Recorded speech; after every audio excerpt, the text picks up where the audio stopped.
Now, so this is the red, green, and blue light again, and I rendered some animations, but then I did them at 1/4 size just so that um, there was no need to see detail. Now, if I look in the Houdini file, we can see that there's motion going on, and then and it's just spinning. And I think I just rendered that many frames. Let's see what did I render out. My frame 1 to 1500. So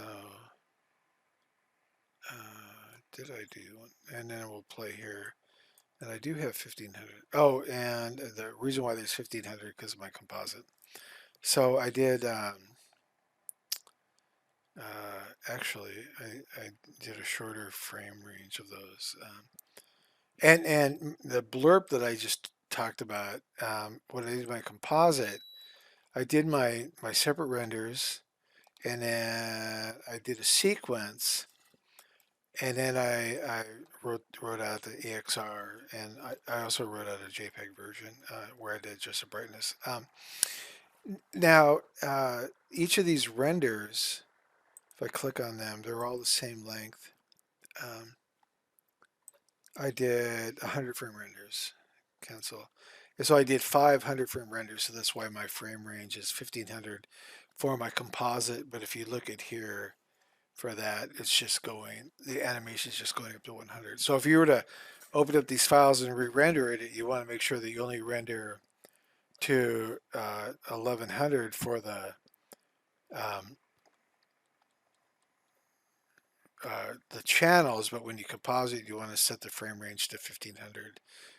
And that's because when I did my renders, I didn't, here I hard coded the number, but when I did my output render, this one I picked frame range. So I should have hard coded those to be, to not use the variables, to be what, about 1000 to 1100. That's what I should have done.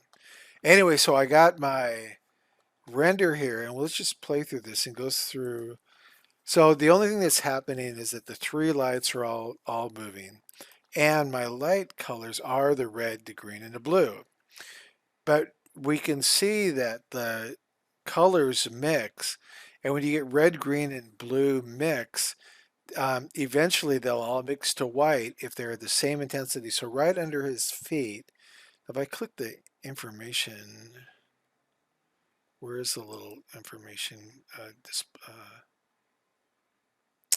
inspector? Okay, so there, if I look at the bottom line where it says HSV aluminum, uh, I can get a hue, but I get the lumen which is 0.8713.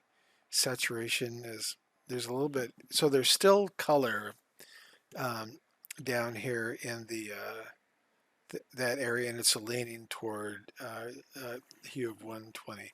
Now, if I go over here to my shadow, you can see that's leaning toward magenta. The second to the bottom line has 0.7339 and 0 for the green and 0.798, very similar for the blue, and then alpha 1.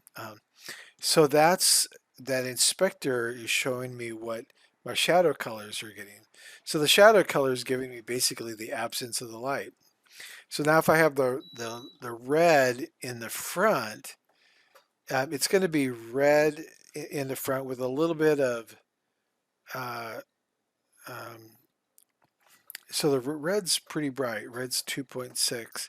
So let me click down here and knock down my values. So now I get something like this.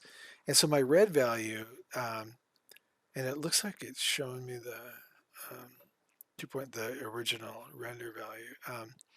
So, but anyway, I'm getting the red or brighter. There's no green or very little green and very, very little blue. Like almost no green, almost no blue, but a little bit slight. And that can be from the bounce light from the ground coming up there. And so when the animation plays and these lights turn around, you basically see the mixing of the colors as it goes around. And the lights are all individually spaced, they're 120 degrees apart, so we get this mixing. And I don't know an awful lot about professional stage lighting. I know a little bit about studio photography lighting, but actors on a stage, um, much more complex because you have characters that move around within the light on a stage, and so making it much more complicated. But in some stage lighting, I played in a pit orchestra as a musician for some plays or some musicals, and and when I was on a stage, I could see like I put my hand down and my hand looked kind of normal color, but the shadows on the ground, I was getting these different color shadows on the ground, something like this. And so they were putting gels over the light and maybe that just makes the stage lighting more exciting. There may be a technical reason and as well as an artistic reason for doing it. But I noticed that the different colored lights were blending to get kind of a whitish color, but then you'd get these like shadows that were looking really cool. And that's my only experience with stage lighting is just that kind of experience. I know nothing technically about it. But this could also be done in a photo studio for blending the lights. Now, again, when we render, if we look at red, green, and blue, um, we get this. And one nice thing with the red, green, and blue lighting, if you wanted a gray shaded uh, finished product, let's go to the close up of the guy's face. This one. So here's the red light over on that side of his face. So if you wanted a end up with a gray shaded render, you could use the green and the blue to blend in those, to add a little bit more green and add a little bit more blue, and then reduce it all to gray. And so I'm not going to show that right now because I'd have to open up the compositing part of Houdini.